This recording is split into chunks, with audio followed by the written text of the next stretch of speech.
This time I'm going to look at where ideas come from, the sources that people have traditionally used, and address one or two of the questions that you might have about, well, I don't have an idea, or I'm thinking about doing this story that someone told me, or I like that short story and I'd really like to adapt that, but I don't know how to do it. And though in this particular session I'm not going to do the how do you do an adaptation, or how do you actually work up a true story and the issues of biography, those will be saved for a later podcast. Here what I'm going to do is run through the 8 or 9 key areas that people have traditionally used to come up with new story ideas. And first I want to start with adaptation. Still by far and away the most popular source of major screen works. So if you look at your local television or you go to the cinema, you'll find that somewhere between 40 and 60% of those things you're watching are actually adapted from another source. This is normally a novel, but sometimes it can be a graphic novel, sometimes a play, sometimes even a radio play. Now what they're fundamentally doing here is going, we like this story or set of stories and we like these characters and we think they'll work on the screen. Sometimes this is a purely commercial proposition, that someone thinks it's an incredibly popular book or an incredibly popular play, and that therefore there's an audience for it and they just want to put it on the screen. Sometimes it's much more intriguing, and that people actually fall in love with something and they know it's going to be difficult to put on the screen, but they'll struggle to find a way of doing it. Now, of course, you're thinking, well, how do they do that? And, who has the right to do that? Well, the simple answer to that is the rights, that is the rights that exist in the original work, have to be given to you for you to be allowed to do that. Now, of course, if this is an incredibly popular novel and is a current award winner and the author's very hot, you could be talking literally millions of pounds or dollars or whatever currency you like to name. However, for lesser known works and for people who are not so well known, then quite often no one's actually after the screen rights, and there's a chance that you as a complete outsider may get those rights, and often for a relatively small sum of money. And in some cases, if you have literally almost no money in which to go after a story, you can actually take out what's called a first refusal deal. Now, a first refusal means that the person who owns the rights is basically saying to you, look, if someone else comes along and offers me some money for these rights, I'll come to you first, and you have the chance to either match their offer or beat it, and therefore you can still retain on the rights.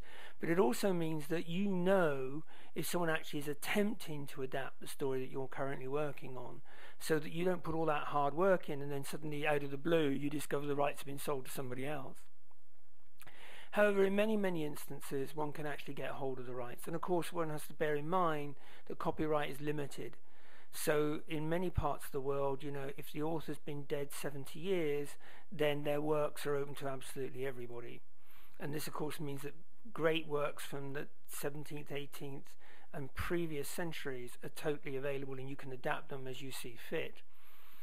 The issues around adaptation beyond that are the recognition of what works in each form. So for instance, to adapt a short story into a feature film is not uncommon and is a relatively straightforward proposition for many people, but you would often have to invent quite a bit of story to make it fill 90 minutes.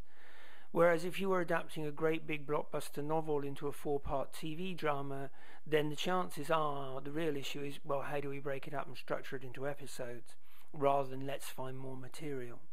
So the issues are going to be different. And the one thing I would say about doing adaptation is you need to have a passion for the work you're working on, because you will have to do lots of versions of this to make that translation work. Just the fact that it worked as a novel or a play does not guarantee you anything, sadly, as many, many producers and distributors will tell you. Now, the other second major source of story ideas that's currently in use are true stories. Not just biographies of people that have been alive before, but actually true stories that are in the news, that happened in history. Now, the issue that starts to rise here is, how much do you need to write a true story up?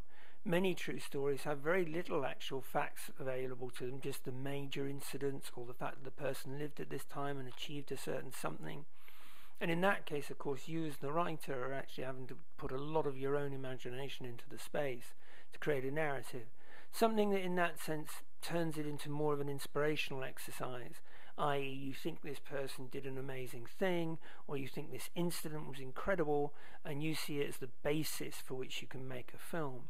There are other instances where there is numerous sources of material. People have written books, biographies, etc. And generally speaking, in this case, where there is a major book, or in fact a series of books or television series or whatever available on a project, you need to make sure that you deal with the rights again. It's better to protect yourself by actually having the rights to a book or a journalist article and claim that that's your main inspiration and source material to protect your work, than actually just hoping that no one's actually going to come after you.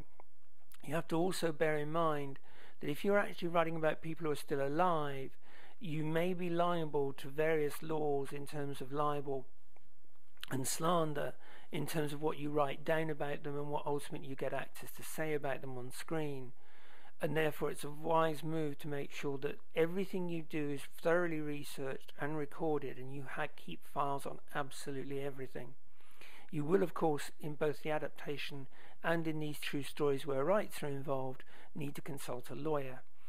But at the beginning, you can find most of these things out on the web, where basic rights contracts are available, and there are books published by lawyers on, the pros and cons of putting together short rights contracts, which initially are all you need. Both of these sources have been the source of major screen works now for a very long time, and it's inevitable they will continue to be so. The other third source recently, of course, is actually other screen material. What we have here is that, the prequel, the sequel, the part 3 of something that's already gone before. Now, obviously, for beginning people, this is not really an option. You're not going to be working in that environment.